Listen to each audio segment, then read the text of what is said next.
गुरुर्विष्णुः गुरुर्देवो महेश्वरः गुरुः साक्षात् परब्रह्म तस्मै श्री गुरवे नमः। ओम श्री सद्गुरुदेव चरण कमलेभ्यो नमः। आइए, आप सबने अभी तक नीति शतकम के 8 श्लोक पढ़े। अब आइए, आज हम नीति शतकम के 9वें श्लोक का अध्ययन करते हैं।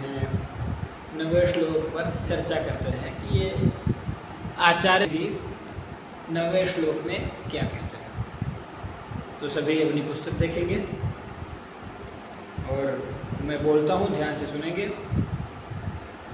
कृमिकुलचितं लालाक्लिन्नं विगन्धिजुगुप्सितं निरूपमरसप्रीत्या खादन्नरास्थिनिरामिषं सुरपतिमपि श्वापार्श्वस्थं विलोक्य न शङ्कते न हि गणयति क्षुद्रो जन्तुः परिग्रह फलभूताम्। देखिए, आचार्य भर्तृहरि जी कितनी अच्छी बात यहाँ पर कह रहे हैं। एक श्वान अर्थात एक कुत्ते का उदाहरण लेकर के, जो क्षुद्र जंतु अर्थात हमारे समाज में भी कुछ नीच प्रजाति के इंसान होते हैं, पुरुष होते हैं, प्राणी होते हैं, उनको कैसे समझा रहे हैं आचार्य भर्तृहरि जी। तो क्या कह रहे हैं कि कृमिकुलचितं लालाक्लिन्नं विगन्धिजुगुप्सितं निरूपमरसप्रीत्या खादन्नरास्थिनिरामिषम्। उसके बाद क्या कहते हैं, सुरपतिमपि श्वापार्श्वस्थं। श्वा कहते हैं कुत्ते को, श्वा कहते हैं कुत्ते को। तो कुत्ता क्या करता है, खादन्नरास्थि। नर कहते हैं इंसान को, अस्थि कहते हैं हड्डी को। अर्थात कुत्ता इंसान की, मनुष्य की हड्डी को खाता है। श्वा खादन्नरास्थि निरामिषम्। तो जब कुत्ता इंसान की हड्डी को खा रहा होता है, उस समय सुरपतिमपि, अगर उसके सामने साक्षात सुरपति अर्थात देवताओं के राजा स्वयं इंद्र भी आ जाएं, तो क्या करता है, सुरपतिमपि श्वापार्श्वस्थं। कुत्ता अपने पास में खड़ा हुआ देखकर, आया हुआ देखकर अर्थात विलोक्य, यहाँ पर कह रहे हैं कि श्वापार्श्वस्थं सुरपतिमपि विलोक्य न शंकते। उनको देखकर संकुचित नहीं होता, शंका नहीं करता, संदेह नहीं करता। कौन? कुत्ता। किसको देखकर? सुरपति अर्थात इंद्र जी को देखकर। किस लिए शंका नहीं करता? क्या कर रहा है वो? नरास्थि खादन, वो नर की हड्डी को खा रहा है। आप लोगों ने कभी कभी देखा भी होगा आते जाते कि कुत्ता जब हड्डी खाता है तो कितने मन से उसको चूस चूस के खाता है, कि फिर उसके आसपास में कोई भी खड़ा हो, कोई भी कुछ भी कर रहा हो, वो उस पर ध्यान नहीं देता, वो हड्डी पे ही लगा रहता है। तो सुरपतिमपि श्वापार्श्वस्थं विलोक्य न शंकते। इंद्र को अपने पास खड़ा हुआ होकर भी देखकर उन्हें संकुचित नहीं होता है, संदेह मात्र भी, थोड़ा सा भी संदेह नहीं करता। अभी तो ये सोचता है कि कहीं ये मेरी हड्डी को छीन न ले, मेरे से ले न ले। अब ये हड्डी कैसी है जिस हड्डी को वो खा रहा है? तो कहा जा रहा है भैया कि कृमिकुलचितं। कृमि अर्थात कीड़े, कुल अर्थात कीड़ों का समूह, चितम अर्थात उसमें लगे हुए, व्याप्त। उसके बाद कैसे? कृमिकुलचितं लालाक्लिन्नं। लाला अर्थात मुख की लार, उस कुत्ते के मुख की लार उस हड्डी में पूरी लगी हुई है, ऊपर से नीचे तक। कृमिकुलचितं लालाक्लिन्नं अर्थात उस कुत्ते के मुख के लार से ही वो पूरी हड्डी गीली हो रही है। क्लिन्नम अर्थात गीली हो रही है। विगंधि उसमें से गंध भी आ रही है। पर कैसी गंध आ रही है? विगंधी, सुगंधी नहीं, विगंधी अर्थात बहुत बुरी वाली, बहुत खराब वाली गंध आ रही है। बदबू, दुर्गंध जिसे कहते हैं, कि जिसको नाक में जिसकी गंध जाते ही व्यक्ति को उल्टी हो जाए, वहाँ से नाक दबा के भगनी पड़े, ऐसी विगंध युक्त वह कृमिकुल युक्त विगंध युक्त नरास्थि को खा रहा है।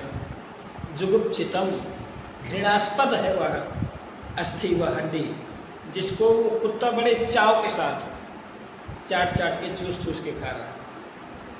और इतना ही नहीं, जुगुप्सितम अर्थात घृणास्पद, जिसको देख करके व्यक्ति को घृणा हो जाए। और उसमें भी कहते भाई चलो ठीक है, मुँह से कीड़ों से भरी पड़ी है, उसके मुख का लार उसमें पूरा लगा पड़ा है, लार से गीली हो रही है, विगंध उसमें से बहुत बुरी गंध आ रही है, घृणास्पद है, तो वो खा कैसे रहा है? मन से खा रहा है या फिर बस ऐसे ही खा रहा है? तो आगे कहा जा रहा है निरूपम रस प्रीत्या, अर्थात उसको इस प्रकार से खा रहा है कि उसके लिए उस हड्डी के सामने और किसी चीज़ की उपमा ही नहीं दी जा सकती। जैसे कहते हैं ना कि भाई किसी किसी चीज़ को होता है कि इसकी कोई उपमा है ही नहीं। अब आकाश की कोई उपमा हो सकती है क्या कि आकाश किसके समान है? आकाश की कोई उपमा नहीं है। आकाश की उपमा आकाश ही है कि आकाश आकाश की तरह है, उसकी कोई दूसरा उपमा नहीं है, दूसरी उपमा नहीं है। ऐसे ही समुद्र है, समुद्र की कोई उपमा नहीं है, समुद्र अपनी तरह अपनी खुद की तरह है, उसकी गहराई की कोई पता नहीं, कोई था नहीं किसी को। तो ऐसे ही उस कुत्ते के लिए उस हड्डी का जो रसहीन है, निरूपम रस प्रीत्या, रसहीन है, कीड़े समूहों से युक्त है, लार से गीली है, गंध बहुत बुरी वाली आ रही है, घृणास्पद है, फिर भी उसके लिए उसके सामने और कोई दूसरी उपमा नहीं दी जा सकती। तो कैसी है? रस प्रीत्या, उसमें उसको खुद कुत्ते को ऐसा रस मिल रहा है, पता नहीं कौन सा, कि प्रीत्या प्रसन्न होकर बड़े चाव के साथ उसे चाट चाट के चूस चूस के उस हड्डी को वो खा रहा है। अच्छा भाई, कुत्ता हड्डी खा किस लिए रहा है? पेट भरने के लिए। किंतु क्या उस हड्डी से पेट भरेगा? वो है कैसी? इसमें यह भी कहा गया भाई निरूपम रस प्रीत्या, प्रसन्न होकर के तो खा रहा है, किंतु निरामिषम है वो। निरामिषम अर्थात जिसमें मांस नहीं है, जो मांस रहित है। भाई अगर मान लो उसमें थोड़ी बहुत मांस होती तब तो मान सकते थे कि चलो इस मांस से कुत्ते का पेट भरेगा, किंतु वो मांस रहित है। निरूपम रस प्रीत्या निरामिषम खादन नरास्थि, वो उस इंसान की हड्डी को खा रहा है जिस हड्डी में कोई मांस नहीं है, रस नहीं है, अपितु उस हड्डी को बार बार अपने मुख से काटते हुए, बार बार मुख से उसको चाटते हुए, कई बार उसके खुद के मुख से खून निकल आता है, तो वो अपने ही खून को चाट चाट करके बड़ा प्रसन्न होता है कि ये इसमें से मेरे को रक्त मिल रहा है खाने को।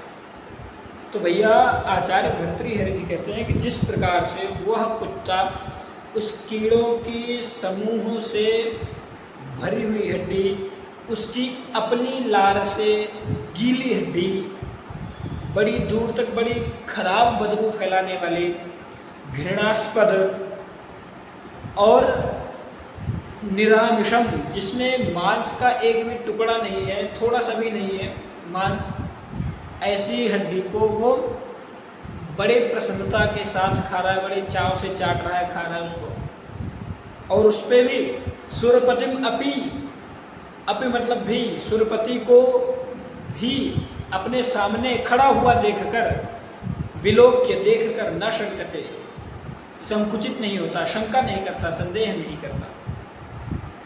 ठीक इसी प्रकार से न ही गणयति क्षुद्रो जंतु,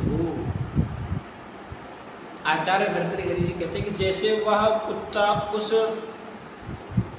निरामिष हड्डी को पा करके उसको चाटने में मस्त हो गया कि इंद्र को देख करके उसको कोई शंका नहीं है, अभी तो ये डर है कि इंद्र कहीं मेरी हड्डी को न चुरा ले। ऐसे ही वो क्षुद्र जंतु होते हैं, ऐसे ही वो नीच किस्म के प्राणी होते हैं कुछ,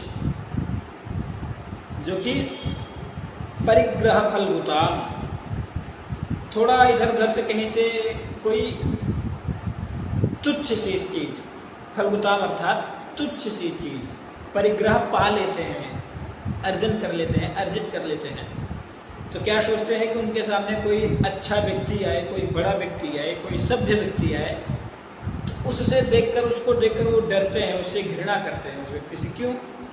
जैसे वो कुत्ता इंद्र से डर रहा है, घृणा कर रहा है कि क्या पता ये मेरी हड्डी को न छीन ले। अब आप सोचिए, क्या इंद्र उस कुत्ते की उस घटिया सी हड्डी को छीनेंगे? नहीं। किंतु कुत्ते का स्वभाव है, कुत्ता सोच रहा है। ऐसे ही नहीं गणयति, जो क्षुद्र व्यक्ति होते हैं वो गणना नहीं कर पाते, अर्थात वो अपने आप में विचार नहीं कर पाते,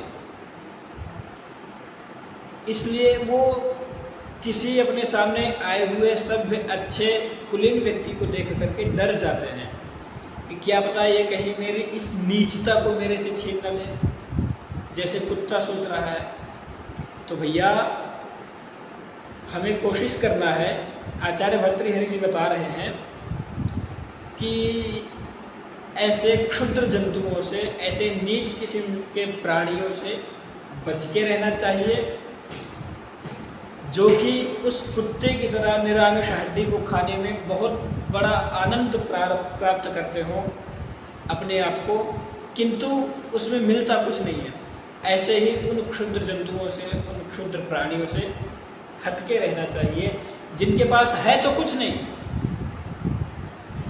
ना अपने लिए कुछ है और ना ही किसी को देने के लिए कुछ है, किंतु जो तुच्छ सी थोड़ी सी चीज़ मान लो कहीं से कुछ पा गए जिसकी कोई मोल नहीं है, उस पे वो गुमान करते हैं, उसमें वो डर जाते हैं कि कहीं ये व्यक्ति आके मेरी इस चीज़ को छीन न ले। तो भैया ऐसे लोगों से बच के रहना चाहिए, ऐसे क्षुद्र जंतुओं से, अर्थात उस कुत्ते से। तो आज इतना ही, अब 10वां श्लोक आगे कल पढ़ेंगे।